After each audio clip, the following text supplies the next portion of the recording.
Salut tout le monde. C'est Candy et Kogenta. Alors c'est toujours moi qui fais l'intro parce que c'est toujours lui qui va parler. Ah ouais bah ouais. Parce qu'on se retrouve pour la deuxième partie du montage aujourd'hui. C'était à moi de dire ça. Vas-y recommence. Je dis déjà pas beaucoup de choses. Bah vas-y. Faites comme si j'avais rien dit. Donc aujourd'hui on se retrouve pour le 11 décembre.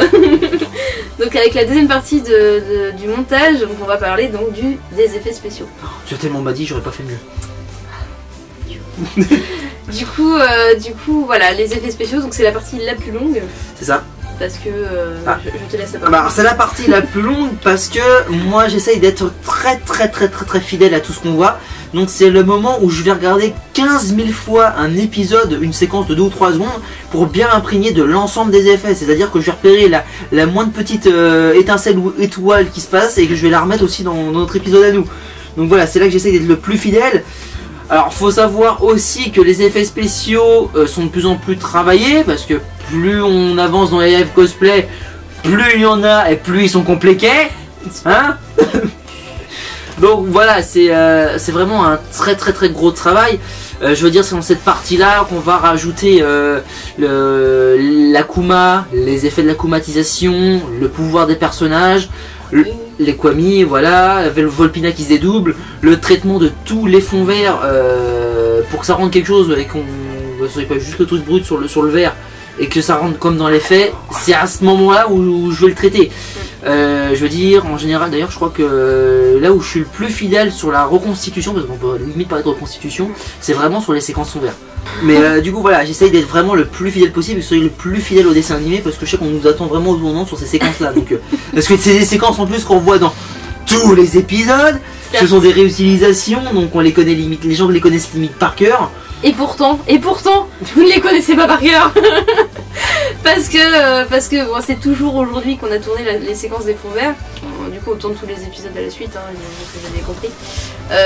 Les fonds verts de Ladybug, par exemple, rien que sa transformation, c'est une catastrophe. Il y a un enchaînement de mouvements de bras, de pieds, de jambes, mais c'est horrible. Et quand on n'est pas souple comme moi, et ben c'est super compliqué de faire pareil. C'est ça. Allez, la suite. Montage, on s'éloigne là. Oui, voilà, on s'éloigne. Alors, par contre, dans les effets spéciaux des Miraculous Live Cosplay, ce qu'il y a énormément, ce sont les effets de lumière. Je veux dire, il y a vraiment beaucoup d'effets de lumière. Je veux dire, ne serait-ce que déjà l'interface en forme de papillon, quand le papillon n'est pas akumatisé, il y a, c'est limite du néon, le machin. Je veux dire, il y a aussi et ça, il y a quand on fait pas ça et quand on se cache derrière quelque chose, il y a des éclairs de lumière aussi. C'est un éclair de lumière, un peu comme pour l'épisode d'été. Par exemple, il y a aussi les attaques de Lady Wi-Fi, c'est pareil. Il y a un masque de fusion particulier pour avoir l'effet lumineux. Le dessinateur, quand il dessine, c'est pareil, les traits sont lumineux. Je parle sur Volpina, non Volpina ça va. Par contre sur le prochain, sur Climatica, si Volpina, tu rajoutes la boule de lumière. Ah oui, la boule de lumière au bout du... Il y a de la lumière aussi. Il y a ça. De la lumière en fait. Et il y a dans Climatica, et ne parlons pas de Climatica qui lance des éclairs. Alors là par contre sur Climatica qui lance des éclairs, je peux pas vous montrer d'image malheureusement. Si, je vous montrerai juste après un court teaser d'une seconde. Mais c'est vraiment une teaser d'une seconde, c'est ce qu'on a montré à Art to Play, que les gens ils étaient en mode voilà. Je veux dire, elle lance des éclairs. Et disons que j'ai réfléchi à ce qui se passe quand il y a un éclair de lumière. Je veux dire, bon, il y a l'éclair qui fait sa propre source de lumineuse, mais sur le sujet qui est à côté, il y a des impacts de lumière. Je veux dire, comme nous là, le projecteur, on voit qu'il y a des traces de blanc. Voilà, ça fait ça. Donc du coup, forcément, ça, faut les rajouter en post-production. Et là, ça a été vraiment une tannée pour moi parce que j'ai dû détourer les personnages image par image. Je peux vous faire voir d'ailleurs, hein, sans les effets, je vous montre à l'écran tout de suite à quoi ça ressemble. Et vous voyez qu'il y a chaque point qui détourne le modèle qui est animé image par image. Et ça sur plusieurs secondes.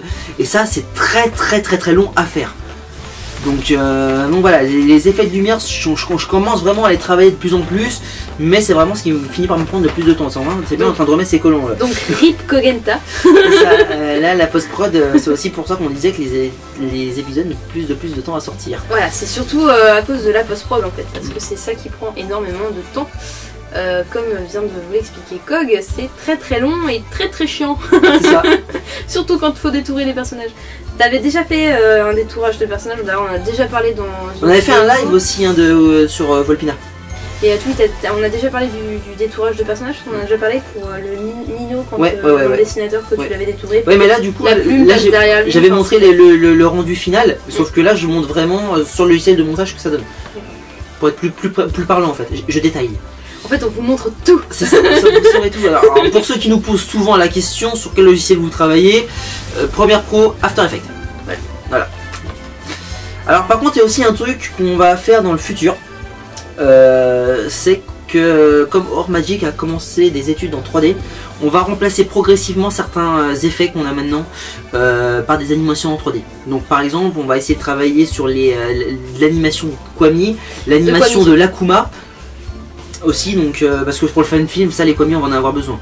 Surtout que vous êtes au courant que moi j'ai mon OC, donc du coup il va y avoir un Kwami supplémentaire qu'il va falloir faire apparaître et qui n'existe pas justement dans l'animé. Donc du coup il faudra bien qu'il sorte de quelque part, il faudra le modéliser le truc. Donc, dans tous les cas on n'a pas accès au modèle 3D de la série, voilà. Donc dans tous les cas il faudra modéliser. Malgré que sur...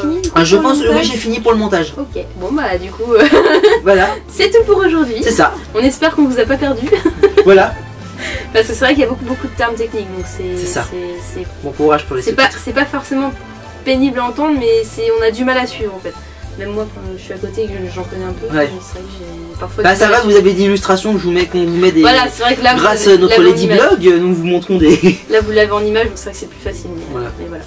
Et bah écoutez, on vous dit à demain pour la suite du calendrier. Avant-dernière étape. On a fini le montage. C'est ça, le montage est fini. Le montage est fini, voilà. Voilà, le montage est fini. Demain, on vous parle de preview. Parce que... bah non, je vous dis rien. Bah voilà. Rendez-vous demain. Posez-vous la question jusqu'à demain, mais qu'est-ce que la preview? Voilà. Allez, gros bisous, à demain. À demain tout le monde.